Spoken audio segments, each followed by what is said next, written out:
Hello प्यारे दोस्तों, मैं आज आप लोगों का अपने वीडियो में स्वागत करता हूं। और आज का टॉपिक है वॉच। आज हम पढ़ाएंगे आपको वॉच। वॉच होता क्या है, वॉच कितने प्रकार के होते हैं, इसी के बारे में हम डिस्कस करेंगे। जैसा कि आप अंग्रेजी में अगर एक्टिव वॉइस पैसिव वॉइस पढ़े होंगे, जैसे इंग्लिश में आप लोग पढ़ते हैं एक्टिव वॉइस पैसिव वॉइस, सुने होंगे नाम एक्टिव और पैसिव। तो इंग्लिश में क्या होता है, इंग्लिश में सिर्फ दो प्रकार के होते हैं, एक्टिव और पैसिव। तो उसी प्रकार हिंदी में हम लोग जब वाच पढ़ते हैं तो हिंदी में वाच कितने प्रकार के होते हैं, तीन प्रकार के होते हैं। हिंदी वाच कितने होंगे, तीन प्रकार के। हिंदी में आपके वाच होते हैं, एक होता कर्तवाच, एक होगा कर्मवाच, एक होगा भाववाच।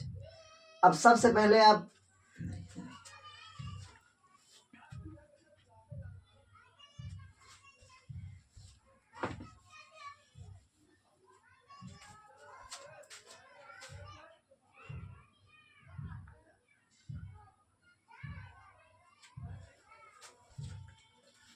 हेलो प्यारे दोस्तों, मैं आज आप लोगों का अपने चैनल स्टडी स्ट्रीम पे स्वागत करता हूं।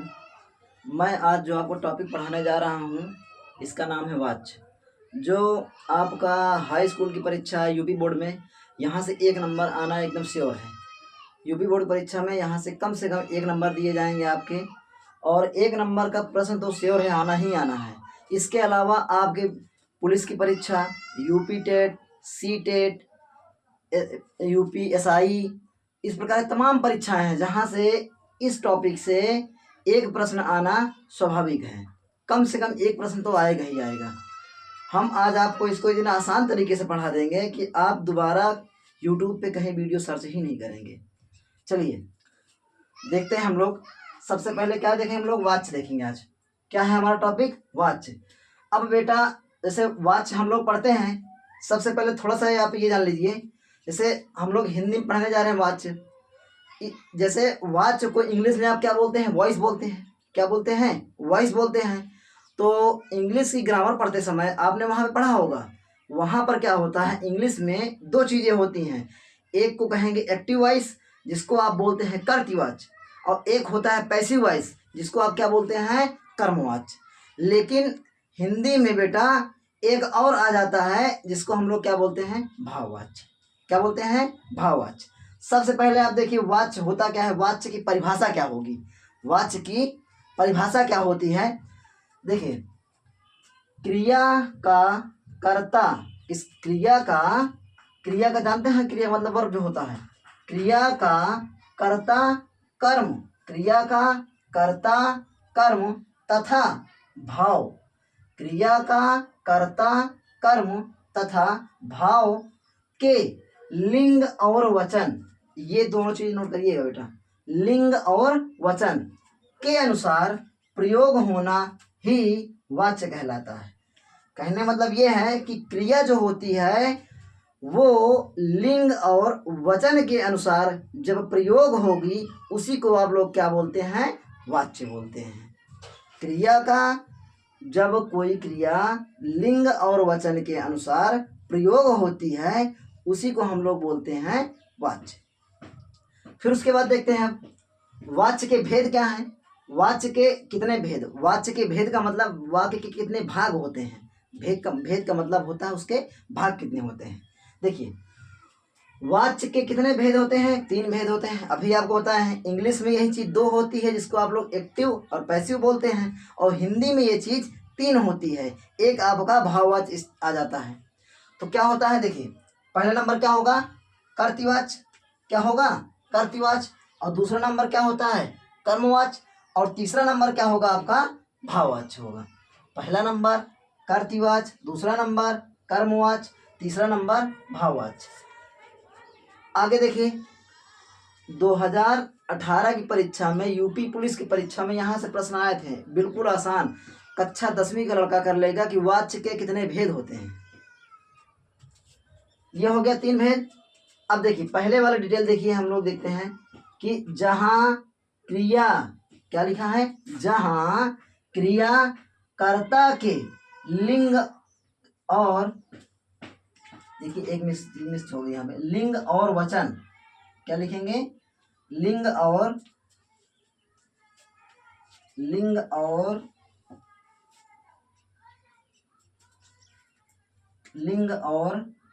वचन के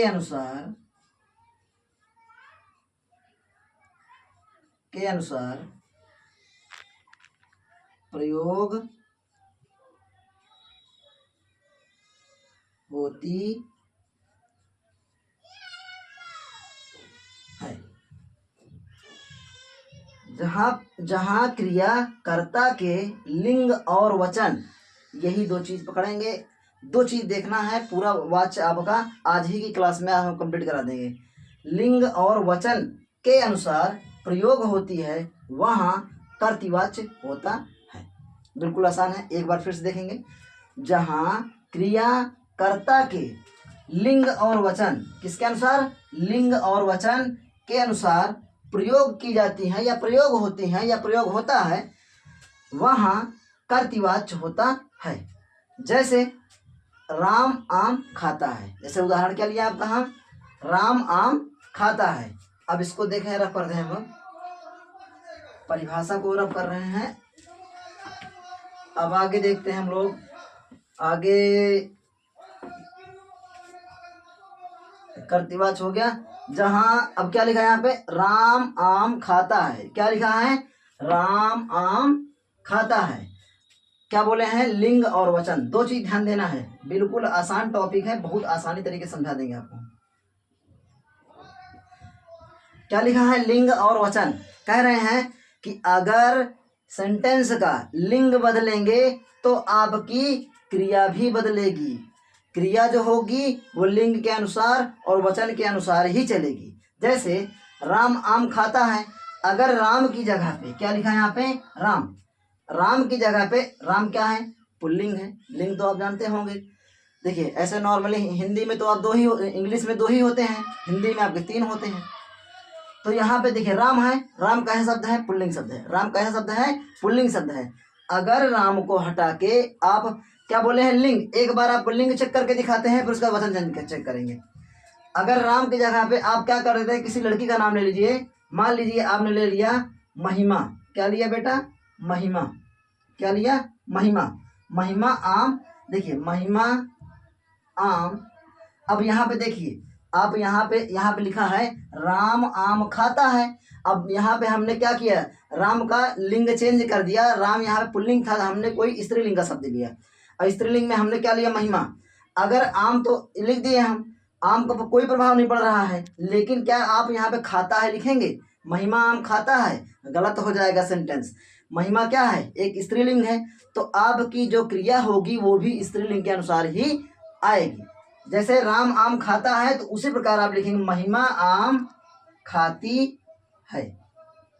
देखिए हम आपको यह समझाना चाह रहे हैं कि जब आप कर्ता का लिंग चेंज किए, हमने यहाँ पे पुल्लिंग के बजाय हमने क्या लिया? स्त्रीलिंग लिया। पुल्लिंग जब था यहाँ पे तो आपका ये खाता है, सही था। लेकिन जब हमने स्त्रीलिंग ले लिए तो स्त्रीलिंग के अनुसार ही आपकी क्रिया आएगी। अगर पुल्लिंग था तो पुल्लिंग के अनुसार क्रिया आई, हमने अगर स्त्रीलिंग कर दिया तो स्त्रीलिंग के अनुसार क्रिया आएगी। ठीक है बेटा? अब इसी का आप देखिए समझ में आया होगा। अब अगला देते हैं आपको। अब एक बार हमने आपको लिंग, आप कोई भी ले लीजिए, आप कोई भी स्त्रीलिंग का नाम ले लीजिए, आप अपने से बना के चेक कर लीजिए। अगर हम इसका वचन चेंज कर रहे हैं, क्या कर रहे हैं? बदल रहे हैं इसका वचन। देखिए राम आम खाता है, एक वचन है। हम कोई बहुवचन का शब्द लेते हैं, ऐसे ले लेते हैं वे। क्या ले लेते हैं? वे। ऐसे वे आम खाते हैं। देखिए राम आम खाता है और वे आम खाते हैं। राम आम खाता है, हमने क्या किया? यहाँ पर एक वचन का कर्ता था, हमने बहुवचन का कर्ता लिया। जब आपने कर्ता का वचन बदला तो आपकी क्रिया जो है उसी के अनुसार क्रिया भी बदल गई। क्रिया भी देखिए अब क्या हो गई? बहुवचन की हो गई। क्रिया क्या हो गई? बहुवचन की हो गई। अब एक बार फिर से बता रहे हैं आपको, बिल्कुल सिंपल है। कर्तृवाच्य में सीधी सी बात है, जब आप कर्ता चेंज करेंगे, अगर कर्ता स्त्रीलिंग का होगा तो क्रिया भी स्त्रीलिंग की आएगी। अगर कर्ता आपका बहुवचन का होगा तो वो क्रिया भी बहुवचन की होगी। जैसे जैसे आप कर्ता को बदलेंगे वैसे ही क्रिया की आपकी बदलती रहेगी। यही आपका होता है कर्तृवाच्य। ठीक है बेटा, चलिए अब आपको दूसरा नंबर देखते हैं हम लोग।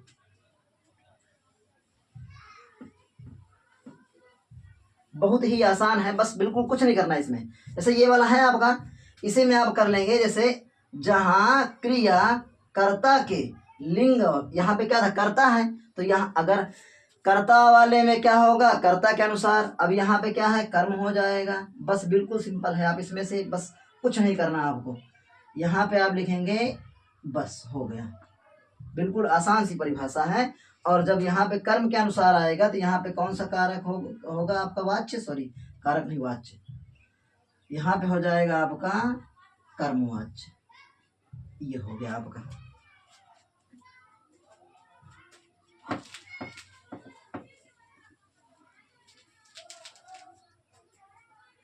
इसका एग्जांपल लिख लेते हैं।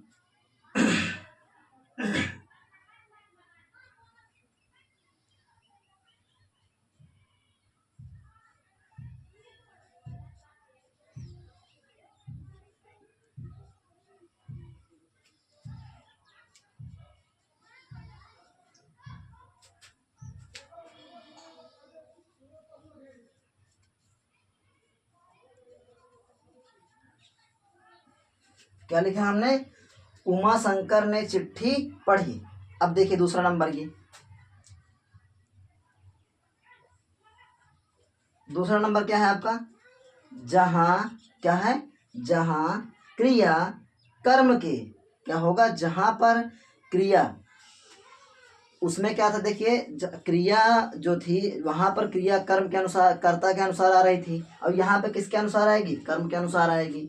जहाँ क्रिया कर्म के लिंग और वचन के अनुसार, लिंग और वचन के अनुसार, लिंग और वचन के अनुसार प्रयोग होती है, वहाँ पर क्या होगा, कर्मवाच्य होता है। जहाँ पर देखिए, जहाँ पर क्रिया जो होगी वो कर्म के अनुसार आएगी। जहाँ पर क्रिया कर्म के, जहाँ पर क्रिया कर्म के लिंग और वचन के अनुसार, जहाँ पर क्रिया कर्म के लिंग और वचन के अनुसार प्रयोग होती है, वहाँ कर्मवाच्य होता है। बस क्या यही देखना है आपको, सिर्फ दो चीजें ये, इतना। जो आपकी क्रिया होगी किसके अनुसार आएगी, क्रिया जो होगी लिंग और वचन के अनुसार आएगी, तब वहां पे आपका क्या होगा, कर्मवाच्य होगा। ठीक है बेटा, जैसे इसका एग्जाम्पल आपने लिया है, उमा शंकर ने चिट्ठी पढ़ी। क्या लिया हमने, उमा शंकर ने चिट्ठी पढ़ी।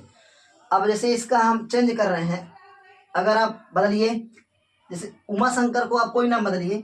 अगर यहाँ पे उमा शंकर के बजाय आप महेश कर देते हैं, महेश ने चिट्ठी पढ़ी, क्या बदल रहा है आपकी क्रिया, नहीं बदल रही है। क्रिया पे कोई प्रभाव ही नहीं पड़ रहा है। अगर यहाँ पे कोई नाम ही ले लीजिए स्त्रीलिंग का, जैसे ले लीजिए आप यहाँ पे गरिमा ले लेते हैं, तो गरिमा ने चिट्ठी पढ़ी, अब भी नहीं बदल रहा है।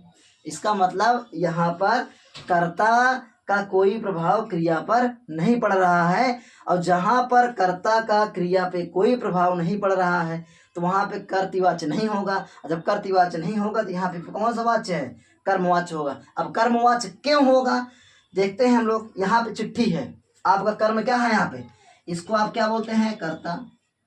इसको क्या बोलते हैं, कर्ता। देखिए ऊपर लिख लेते हैं, जैसे उमा शंकर ने चिट्ठी पढ़ी, उमा शंकर ने चिट्ठी पढ़ी।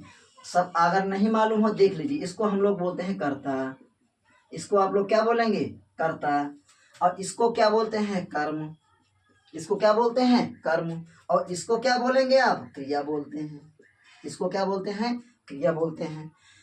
कार्य करने वाला कर्ता, और कर्ता के द्वारा जो कार्य होगा वही आपका कर्म कहलाता है। कर्ता के द्वारा जो कार्य किया जाएगा वही क्या कहलाएगा, आपका कर्म कहलाएगा। और ये क्या है, पढ़ी, पढ़ी क्या है, ये क्या है, अब क्रिया है।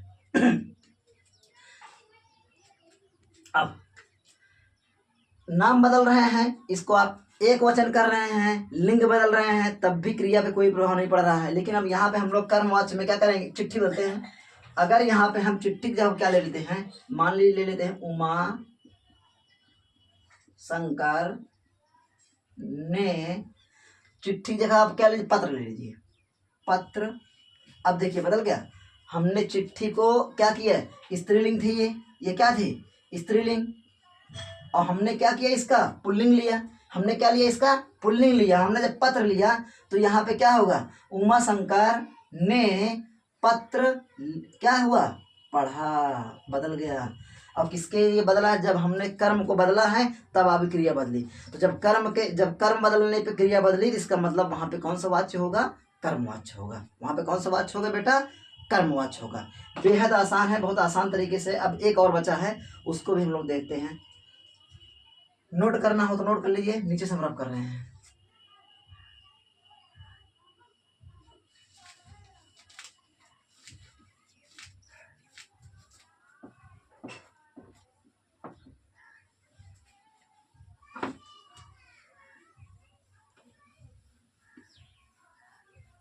बस एक टॉपिक और बचा है, उसके बाद हम लोग क्लास फ्री करते हैं। अब इसमें भी आपको देखिए कुछ नहीं करना है, बिल्कुल आसान है। जहाँ अब यहाँ पे हर जगह पे क्या हो रहा था, अब यहाँ पे क्या करेंगे, बस यहाँ पर थोड़ा सा चेंज होगा। तो यहाँ पर आपका क्या हो जाएगा, इस बार भाव हो जाएगा। इसके अनुसार अब होगा भाव। जहाँ जब यहाँ पे भाव करेंगे तो यहाँ वाच्य कौन सा हो जाएगा, ये हो गया आपका। आप क्या बोलेंगे, जहाँ क्या बोलेंगे बेटा, तीसरा नंबर है आपका, क्या बोलेंगे, ये आपका भाववाच्य है। जहाँ क्रिया भाव के, जहाँ क्रिया भाव के लिंग और वचन, जहाँ क्रिया भाव के लिंग और वचन के अनुसार प्रयोग होती है। जहाँ क्रिया भाव के, पहले आपने क्या पढ़ा था, कर्ता के, फिर हमने पढ़ा कर्म के, अब हम लोग क्या देख रहे हैं, भाव के। जहाँ क्रिया भाव के लिंग और वचन के अनुसार, किसके अनुसार, लिंग और वचन के अनुसार प्रयोग होती है, वहाँ क्या होता है, भाववाच्य होगा। वहाँ पे क्या होगा बेटा, आपका भाववाच्य होगा। जैसे, और सबसे पहले बात देखिए, आपका कुछ चीजें हैं, नोट कर लीजिए यहाँ पे। भाववाच्य में जो भी आपका वाक्य होगा वो सदैव क्या होगा, अकर्मक होगा। क्या होगा बेटा, अकर्मक। मतलब यहाँ पर सीधा सा ये है कि भाववाच्य के वाक्यों में कर्म नहीं होगा, और जो कर्म जहाँ पे नहीं होता है उसी को आप बोलते हैं अकर्मक, जहाँ पे कर्म होता है उसको बोलते हैं सकर्मक। तो आप बिल्कुल आसान तरीके से ये भी कह सकते हैं कि जिसमें कर्म नहीं होगा, और जब कर्म नहीं होगा तो कैसी क्रिया होगी, अकर्मक होगी। क्या होगी, इसके जो होंगे ये क्या होगा, यहाँ पे नोट डाल के लिख दीजिए, चाहे नोट डाल के दीजिए यहाँ पे।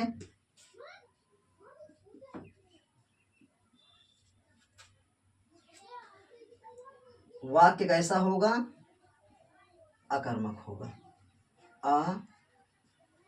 अकर्मक। वाक्य कैसा होगा, अकर्मक होगा। इसमें वाक्य कैसा होगा बेटा, अकर्मक होगा। वाक्य कैसा होगा, अकर्मक। और एक और लिख लीजिए, देखिए 100% नहीं, लेकिन ये कह सकते हैं कि ज्यादातर, क्या लिखेंगे, ज्यादातर इसके जो वाक्य होंगे, ज्यादातर इसके जो वाक्य होंगे, ज्यादातर इसके वाक्य नकारात्मक होंगे। क्या होंगे, नकारात्मक। क्या होंगे, नकारात्मक। ठीक है बेटा, इतना आप याद रखना बस, और कुछ नहीं। इसमें क्या होगा, वाक्य सदैव क्या होगा, ज्यादातर आपके क्या होंगे, वाक्य क्या होंगे, अकर्मक होंगे। अकर्मक मतलब कर्म इसमें नहीं होगा। और ज्यादातर इसके वाक्य जो होंगे वो कैसे होंगे, नकारात्मक होंगे। कैसे होंगे, नकारात्मक होंगे, नकारात्मक होंगे। जैसे बहुत ही मोस्ट इम्पॉर्टेंट चैप्टर है आपका। जैसे कह देंगे सोहन से चला नहीं जा रहा है। इसे क्या लिखा गया है? सोहन से चला नहीं जा रहा है। ये कैसा वाक्य होगा आपका? भाववाच्य होगा। कैसा वाच्य होगा ये? इसमें कौन सा इस वाक्य में कौन सा वाच्य होगा? भाववाच्य होगा। ऐसे क्या बोले हैं? सोहन से। देखिए कर्म तो कहीं नहीं है इसमें, सोहन से कर्म कहीं नहीं है बेटा। क्या है? कर्म इसमें कहीं नहीं है। और एक चीज और बता देते हैं आपको इसमें कि अगर से के बाद क्या क्या बोलेंगे? अगर से के बाद तुरंत क्रिया आए, क्या आ जाए? से के बाद तुरंत क्रिया आ जाए। से के बाद क्या आ जाए? तुरंत क्रिया आ जाए। से के बाद अगर तुरंत क्रिया आ जाएगी तो वहां पर हमेशा कौन सा वाच्य होगा? कर्मवाच्य हो। वहां पे हमेशा भाववाच्य होगा। कौन सा वाच्य होगा? भाववाच्य। से के बाद अगर तुरंत क्रिया आ जाएगी वहां पे कौन सा वाच्य होगा? भाववाच्य होगा। अगर से के बाद तुरंत क्रिया आ जाएगी तो वहां पे कौन सा वाच्य होगा? भाववाच्य। अगर से के बाद देखिए से के बाद तुरंत क्रिया आई है। यहाँ पे से के बाद क्या आई है? तुरंत क्रिया आई है। से के बाद तुरंत क्रिया आई है। अगर से के बाद तुरंत क्रिया आएगी तो क्या होगा वहां पे? भाववाच्य। और अगर से के बाद तुरंत कोई वस्तु का नाम आए, से के बाद क्या आ जाए? अगर एक और लिख लीजिए यहाँ पे 1 2 3 4।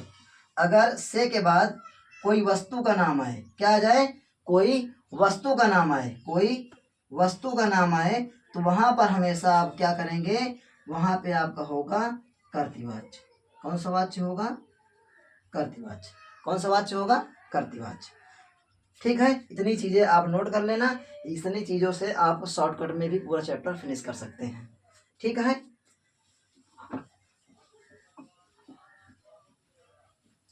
ये हो गया आपका सोहन से चला नहीं जा रहा है। अब इसी प्रकार आप बना लेंगे कि सोहन से उठा नहीं जा रहा है, सोहन से बैठा नहीं जा रहा है, या आप कोई दूसरा नाम ले लीजिए। कमला से उठा नहीं जा रहा है, कमला से भागा नहीं जा रहा है। और एक ट्रिक और बताते हैं आपको, बिल्कुल आसान सी। देखिए यह क्या है? आपका क्रिया है। क्या है? ये आपकी क्रिया है। और ये क्या है आपकी? ये भी क्या है? क्रिया है। तो आप ये भी बोल सकते हैं एक ट्रिक लगा के कि भाववाच्य में ज्यादातर 2 क्रियाएं आती हैं। कितनी क्रियाएं आएंगी? ज्यादातर 2 क्रियाएं आएंगी। ठीक है बेटा, अगर आपको समझ में आया हो, अब हमारा ये टॉपिक यहीं समाप्त होता है। यदि आपको समझ में आया हो तो प्लीज़ बेटा कमेंट बॉक्स में आप लिखिएगा ज़रूर, समझ में आया है, नहीं समझ में आया। आप कुछ भी जो भी है आप लिखेंगे ताकि मैं अपनी गलतियों को सुधार सकूँगा। धन्यवाद, मिलते हैं आपसे अगली क्लास में।